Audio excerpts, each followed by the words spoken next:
En este video voy a hablar de tríadas mayores y menores.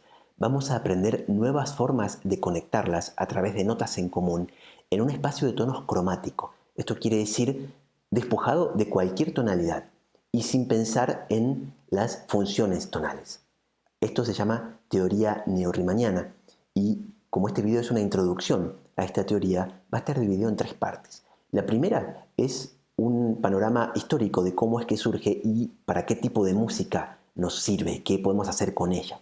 La segunda parte es una pequeña demostración de cómo hay ciertos pasajes que, aunque son consonantes y aunque son triádicos y pensaríamos de ellos como pasajes tonales, en realidad no se ajustan a ninguna tonalidad. Y no tenemos las herramientas suficientes como para entenderlos si pensamos en las funciones tonales.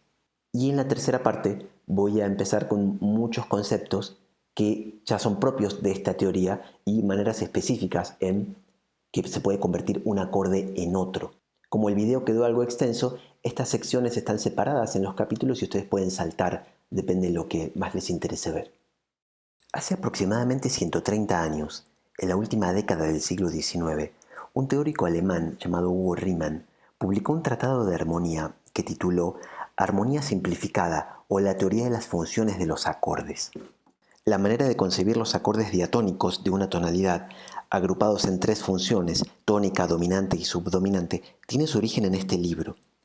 Si le pudiéramos pedir a Mozart que nos explique qué es una subdominante, o a Bach con qué acorde se puede reemplazar al séptimo, nos hubieran quedado perplejos sin entender. Esa teoría y esos conceptos se cristalizarían muchas décadas después de la muerte de ambos. Cuando analizamos una obra tonal, valiéndonos de la teoría de las funciones, solemos asignar números romanos a los acordes. El número romano que le asignamos a cada tríada únicamente sirve para medir la distancia que cada acorde tiene hacia la tónica. Esta distancia se mide en grados de la escala. El quinto está a 5 grados de la tónica, el 3 está a 3 grados de la escala de la tónica y así sucesivamente. Esto quiere decir que si no se establece claramente una tónica, un punto de reposo evidente del cual la música emerja y al cual retorne al final, no puede haber tampoco una dominante que funcione como tensión y contrapeso al reposo de la tónica.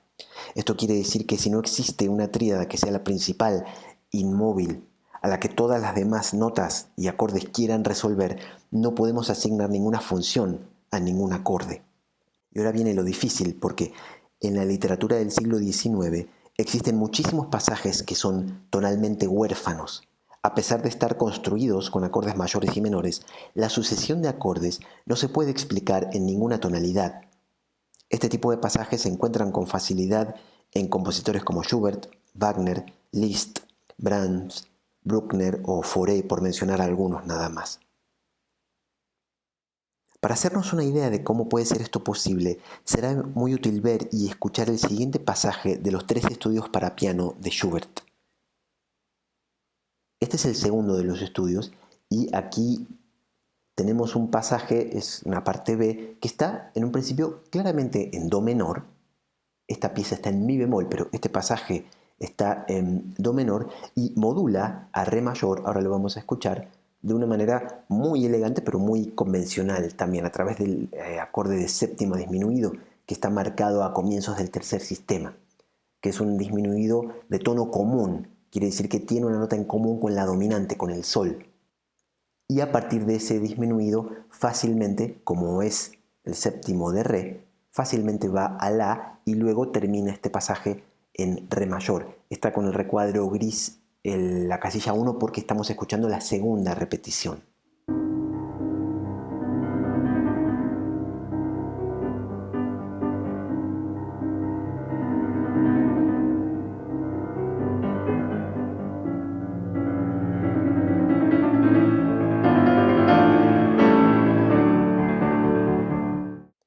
Muy elegante y muy lindo el pasaje, pero también fácil de explicar y más bien convencional, cómo se mueve de Do menor a Re, aunque bueno, sí es una tonalidad lejana, pero muy común en el estilo del siglo XIX este tipo de modulaciones.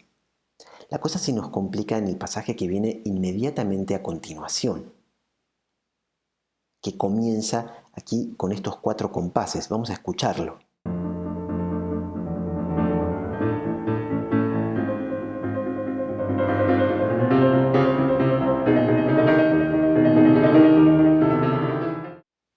Si tratamos de asignar números romanos, en realidad primero tendremos que identificar cuáles son los acordes, ¿no? Y tenemos un acorde de re menor en primera inversión, luego un acorde de luego un acorde de la mayor con la suspensión 4-3, el re resuelve al do sostenido en esa voz interna, y luego un acorde de fa menor. Y este acorde de fa menor nos impide interpretar este pasaje justamente en re menor.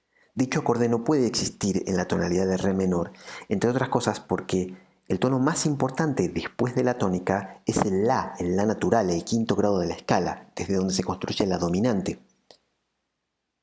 Si el la natural momentáneamente no existe y es reemplazado por un la bemol, como vemos en el bajo, es imposible percibir que re sigue siendo la tónica, porque para percibir la tónica es necesario también que la dominante, su polo opuesto, esté establecido también con claridad. Y si intentamos entender este pasaje desde el último acorde, fa menor, advertimos que ninguna tonalidad que contenga el acorde de fa menor contiene ni el acorde de re menor ni tampoco el de la mayor. Está claro que estos esfuerzos resultan inútiles porque no estamos utilizando la herramienta teórica adecuada. Esto no necesariamente habla de un problema con la teoría de funciones, simplemente la estamos tratando de aplicar en un contexto para el cual no fue diseñada.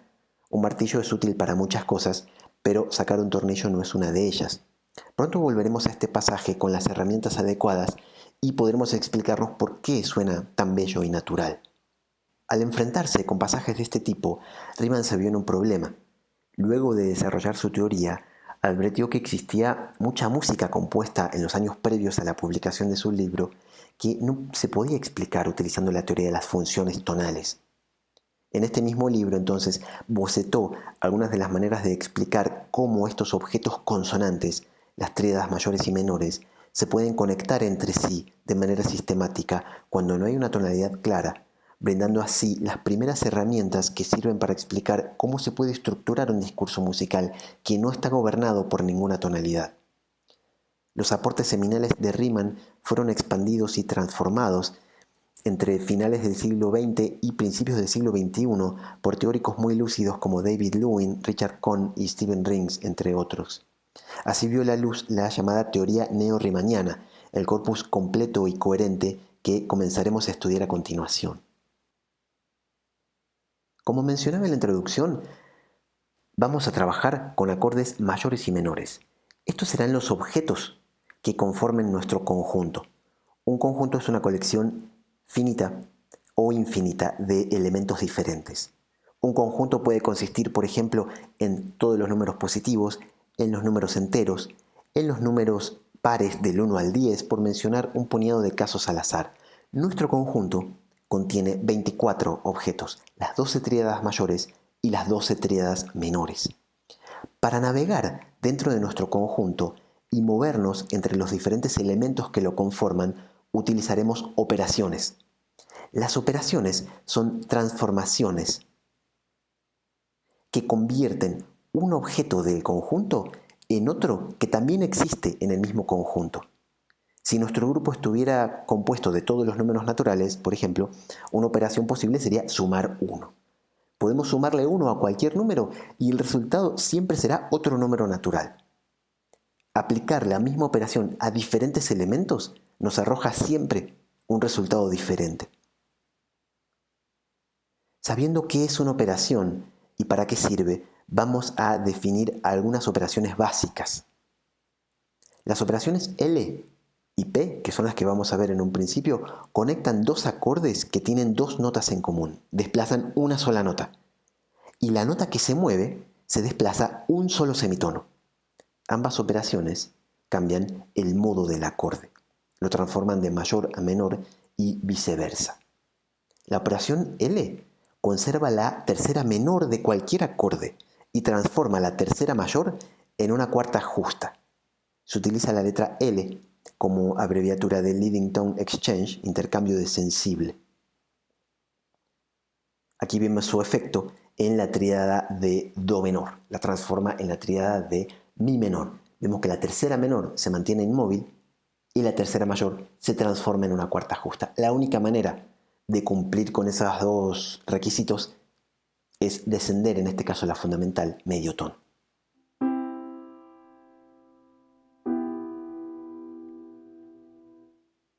La flecha que conecta a los dos acordes, que tiene dos puntas, sugiere que la operación L es capaz de transformar también la tríada de mi menor en do mayor. Para entender eso, volvamos a aplicar la operación L, pero esta vez partiendo de la tríada de mi menor.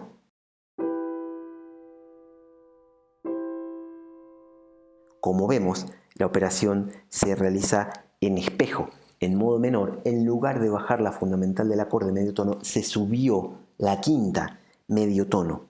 Recordemos que las instrucciones para realizar esta operación consisten en mantener la tercera menor y convertir la tercera mayor en una cuarta justa. Esto quiere decir que partiendo de un acorde mayor ya no debemos descender medio tono la fundamental, sino ascender medio tono la quinta. Esta operación, al igual que todas las que estudiaremos, se realiza de manera inversa, en espejo, dependiendo del modo del acorde con el que comencemos. Todas las operaciones que estudiaremos son involuciones. Las involuciones son un tipo particular de operaciones cuyo efecto se anula al aplicarlas dos veces consecutivas. En caso de hacer esto, simplemente volvemos al acorde inicial. Las involuciones son su propio inverso. Todas las operaciones de la teoría neo-riemanniana son involuciones. Los ejemplos que hemos visto se muestran respetando una conducción de voces idealizada, en la que los acordes se disponen de modo tal que se puedan conectar de la manera más eficiente, desplazando cada voz la menor distancia posible y manteniendo inmóviles las notas en común. Respetando este tipo de conducción, las operaciones L y P se asocian porque desplazan solamente un semitono. Veamos entonces la operación P.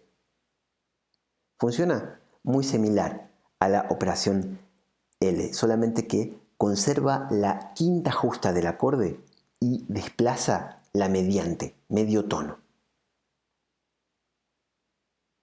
Transforma una tríada mayor en una tríada menor que tiene la misma fundamental.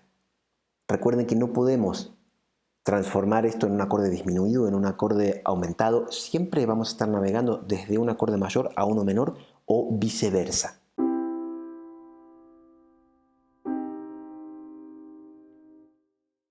Comprobamos ya que si aplicamos dos veces la misma operación, simplemente volvemos al punto de partida, es decir, la operación se anula. Pero veamos qué ocurre cuando producimos una cadena que alterne las dos operaciones. Alternando las operaciones L y P, vamos a generar un grupo de acordes que llamaremos ciclo hexatónico. Y aquí tenemos el efecto del ciclo hexatónico, comenzando con el acorde de do mayor y aplicando las operaciones L y P alternativamente. Esto produce un conjunto de 6 tríadas, 3 mayores y 3 menores, antes de volver al principio.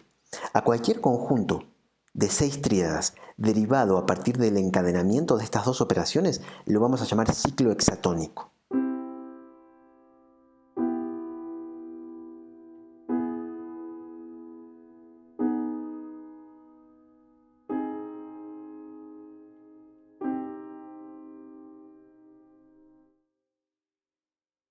Como cada ciclo hexatónico tiene 6 elementos, existen 4 ciclos. 6 por 4, 24, entonces los 4 completan las 24 tríadas mayores y menores. Para obtener alguno de los otros ciclos hexatónicos, simplemente hay que partir de un acorde que no esté presente en el primero que veíamos y aplicar una cadena de operaciones L y P. Este ejemplo dispone los acordes en un círculo para ilustrar que este ciclo puede recorrerse en dos direcciones opuestas. Partiendo de la tríada que está arriba, en este caso la de do mayor, al encadenar las operaciones L y luego P, LP, LP, nos desplazamos en sentido horario. Y si invertimos el orden de las operaciones, vamos a recorrer estos acordes en sentido opuesto a las agujas del reloj. El contenido es exactamente el mismo, pero el orden en el que van apareciendo los elementos se modifica. Moverse de un acorde mayor a uno menor requiere siempre descender medio tono una nota.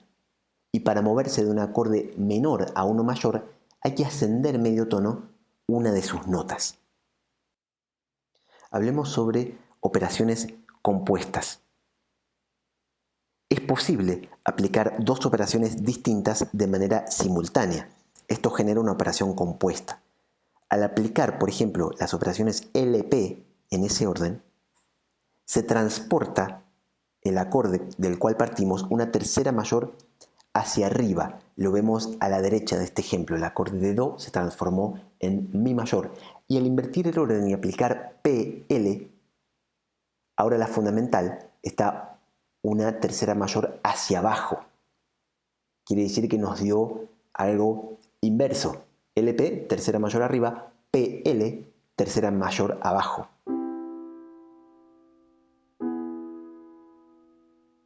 Al invertir el orden, entonces, el efecto también se invierte. Un poco más sobre operaciones compuestas. Hemos abordado dos operaciones que cambian el modo del acorde. Por lo tanto, al aplicar dos operaciones consecutivas diferentes, el modo del acorde se mantiene, como veíamos recién. Un número par de operaciones es equivalente a transportar el acorde. Aplicando un número impar de operaciones, o sea, una o tres, el modo se invierte. Recordemos que todas las operaciones neo-riemannianas invierten el modo. Vemos aquí por qué no se puede construir una cadena de 4 operaciones. Aquí estamos conectando el acorde de Do mayor en sentido horario y en sentido antihorario y vemos que podemos llegar de las dos maneras, pero hay una manera más efectiva de llegar, que es simplemente encadenando LP en lugar de ser PL, aunque el objetivo es el mismo. En el círculo esto se traduce a encontrar el camino que recorra la menor distancia entre dos puntos. El camino más corto para llegar de Do mayor a Mi menor es hacer LP, lo cual se traduce en un movimiento en sentido horario. Si intentamos representar la operación mediante una cadena de 4 elementos, como decía recién, da como resultado una sintaxis incorrecta. De lo que mencionaba recién, se desprende que la mayor distancia que pueden tener dos acordes es un encadenamiento de 3 operaciones. En este caso, el orden es completamente indistinto. PLP y LPL dan el mismo resultado. Aplicando esa cadena, nos encontramos con el único acorde dentro del ciclo que no comparte ninguna nota con el punto de partida. Son, por lo tanto, los dos acordes más lejanos entre sí. Los encontramos representados en el círculo diametralmente opuestos uno del otro. Se conforman 3 pares, que aquí los tenemos en las flechas.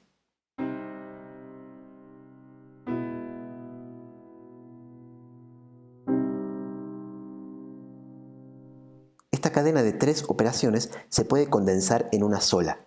Se llama polo hexatónico. De aquí en más nos referiremos a ella con la letra H. Funciona como un atajo para movernos al acorde más alejado dentro de cualquier ciclo hexatónico donde estemos.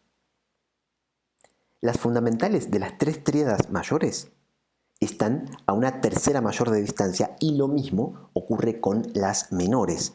Cada fundamental aparece 2 veces, ya que sobre cada una se construye un acorde menor y también un acorde mayor. Aparece Do mayor, Do menor, Mi mayor, Mi menor, Sol sostenido mayor, Sol sostenido menor, en este caso del ciclo que estamos viendo.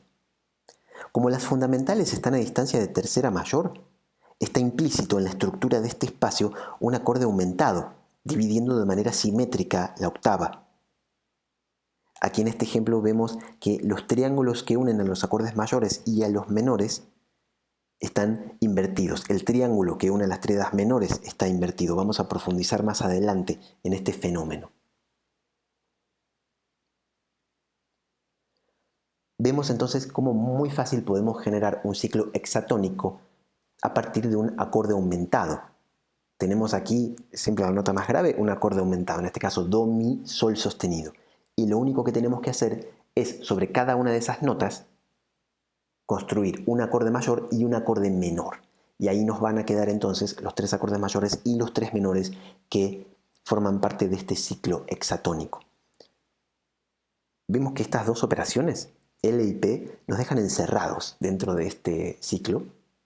Vamos a estudiar muy pronto cómo existen otras operaciones que generan otros grupos de 6 acordes y luego vamos a ver cómo podemos navegar entre sí. Y una vez aclarado la parte abstracta de la teoría, lo siguiente que haremos es ver cómo nos puede servir para analizar pasajes como el de Schubert que veíamos al principio del video o de compositores como los que les mencionaba antes también, a ver cómo nos brinda una información mucho más profunda sobre cómo está construido el pasaje que si intentáramos analizar con números romanos.